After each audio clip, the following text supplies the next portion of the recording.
Somewhere along your journey of awakening, maybe after a major spiritual insight or a personal breakdown, you felt something shift. You saw the illusion, the patterns, the noise, and then silence. At first it was powerful, even empowering, but slowly that sense of meaning just vanished. Not overnight, not dramatically, quietly, like your soul turned down the volume on life and forgot to turn it back up. You stopped chasing, you stopped caring, not in a reckless way, just in that quiet, existential sigh kind of way. The question started whispering louder. Why do I feel so numb now that I finally see the truth? There's a strange paradox here. We expect spiritual awakening to ignite our passion. But for so many, especially the deeply introspective types, the empaths, the seekers, it does the opposite. It empties us. I remember talking to a friend, super bright, spiritually attuned, obsessed with all the right books, Eckhart Tolle, Alan Watts, Krishnamurti. Then she had a massive awakening after a dark night of the soul. She got it. She said she saw through the illusion of identity, ego, chasing external success. And yet 2 months later, she was staring at her ceiling, barely able to get out of bed. She told me, "I used to cry over not achieving enough. Now I don't care whether I do anything at all. I thought awakening would light me up, not leave me like this." Carl Jung, the father of analytical psychology, hinted at this post-awakening fog years ago. He didn't talk in trendy spiritual terms, but he understood what happens when the unconscious becomes conscious. Jung said, "Enlightenment doesn't come by imagining figures of light, but by making the darkness conscious." That sounds beautiful, until you realize what it means. Awakening isn't the end. It's the beginning of a psychological death, the death of who you thought you were. The structures that gave your life meaning, goals, careers, relationships, even your sense of time, all collapse. But here's the catch Jung would point out. Your ego isn't gone. It's confused. It lost its map. And without a new map, motivation disappears.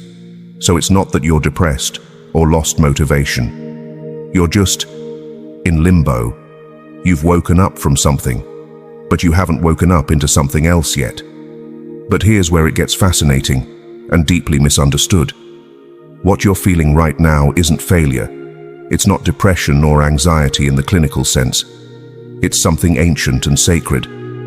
Jung actually warned that our modern world avoids this phase at all costs, this sacred pause, this void, this in-between. He believed it was essential for true individuation, the process of becoming your authentic self. But no one tells you about this part, do they? And that's exactly what we're going to unravel next. What's really happening in your psyche after awakening, and how this loss of motivation might be the biggest spiritual upgrade you've ever experienced, if you understand it right. Before we continue, if you're someone who loves expanding your mind and exploring the deeper layers of life, make sure to subscribe to Fractal Wisdom. This channel exists to make the invisible visible and support those navigating the weird and wild path of awakening. So if you've been floating in that post-awakening fog, wondering where your spark went, no, you're not crazy. You're going through a psychological shift most people can't name. A change so deep it doesn't just tweak your thinking, it reprograms your operating system. All the goals you used to chase, the to-do lists, the 5-year plans, the hustle culture playlists, they don't move you anymore. Not because you're failing, but because your motivation system itself is collapsing. And Carl Jung saw this coming long before it became a trending topic on social media. Let's break this down. For most of your life, your motivation came from your ego identity, the me you thought you were. You wanted to prove yourself, be seen, be successful, be loved. That's not a bad thing. It's just how human development works. Jung called this the persona, the mask we wear to function in society. But the awakening process strips the mask. Suddenly, you're not trying to be liked, you're not trying to win the game, because you see the game, and that's where it gets weird. Without the mask, your old goals don't fit anymore. They were tailored to a version of you that doesn't exist. So now you're like a character in a play who stepped off stage and can't figure out what their lines are anymore. That's why you feel unmotivated. You didn't lose drive. You outgrew the fuel that powered it. Carl Jung believed that we're not here to serve the ego. We're here to integrate it, to align it with something bigger. He named this process individuation, the journey of transforming from a fragmented identity into a whole, unified self. Not the small self that wants praise, but the self that transcendent, the soul-level center inside you that connects to everything. And this self doesn't care about status or approval or even clarity. It's here to express truth. So once the awakening happens, your psyche starts recalibrating. It begins rejecting anything fake, forced, or ego-based. That includes jobs, relationships, ambitions, and even your carefully crafted dream board from 2021. That's why people often describe awakening as both freeing and disorienting.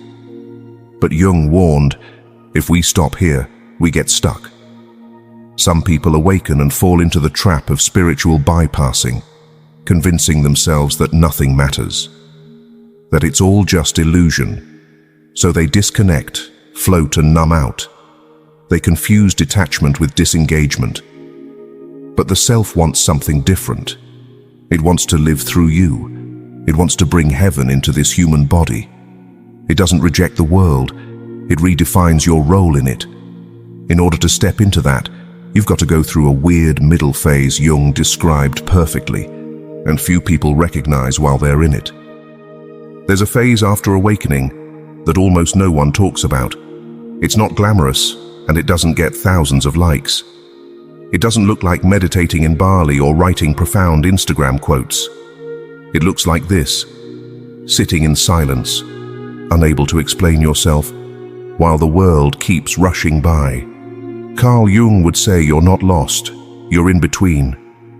You've disidentified from the ego, but haven't yet found a new way to live from the self. This space is not a failure, it's a rite of passage. But in our hyper-productive world, stillness gets misdiagnosed as laziness. Pause gets mistaken for paralysis. So you judge yourself. And that judgment blocks the very energy your soul is trying to call back. Jung had a term for this psychological pause. He called it enantiodromia, the process where things flip into their opposite. When you awaken, your inner pendulum swings from ego-driven striving to soul-level stillness. You go from, I must do everything, to, why do anything? And this swing is sacred. It's how balance is restored. In myth and ancient teachings, this is the hermit phase, the death before rebirth. It's the moment the caterpillar turns to soup inside the cocoon. Not a butterfly yet. Not a bug anymore. Just goo. And yeah, goo doesn't get stuff done. It doesn't hustle. It dissolves. This is where the ego panics. It wants action, identity, and direction. But the self is whispering, let go. I'm building something deeper. Here's where most modern spirituality kind of skips the hard stuff. It teaches, just follow your joy, or high vibes only. And while intention and energy matter, Carl Jung would tell you, if you try to skip the darkness, you skip the gold. Jung believed shadow integration, facing the repressed, uncomfortable parts of you, is essential for becoming whole, not optional, not extra credit. It's the core curriculum of being a human soul. This sacred nothingness you feel is where the unconscious finally has space to rise. You're not failing, you're metabolizing, and your psyche is incredibly wise. It will stall your motivation, your drive, even your access to clarity, on purpose. So you're forced to feel, witness, and reclaim what you've buried. That's the real work. And here's the beautiful twist. When you stop resisting the void, something strange starts to happen. Motivation begins to return, but it feels different this time. It's not anxious. It's not performative. It's not hustle. It's something older and something quieter. A kind of soul-led movement that feels like remembering instead of chasing. Jung called this the emergence of the self. Not as a concept, but as a living inner compass. So you've walked through the void. You've felt the silence, the stillness, the deep pause. And now something new is starting to stir inside you. Not a lightning bolt and not fireworks. More like a quiet inner pull. Not to go back to your old life, but to build a new one. This is where the self begins to speak. Not in words, but in nudges, in resonance, in what Carl Jung called the symbolic life. He believed that once the ego has surrendered and the unconscious is integrated, we become capable of living from a place deeper than personality. That's when life stops being about survival and becomes about meaning. And here's an unexpected fact. It's often beautifully ordinary. When the self leads, you don't hustle, you respond. You're not motivated by fear of missing out. You're guided by what feels aligned. You no longer chase clarity. You recognize it when it arrives. Living from the self doesn't mean you'll always feel motivated in the traditional sense. You might still feel waves of fatigue, confusion, even grief. That's being human. But what you won't feel is that constant sense of inner betrayal, the feeling of dragging yourself through a life that doesn't fit. Instead, you might start to notice you're drawn to create, even when no one's watching. You say no to things that don't resonate, even if they look good on paper. You start following your curiosity, not your checklist. You choose peace over performance. This is the new fuel. It's not adrenaline, it's alignment.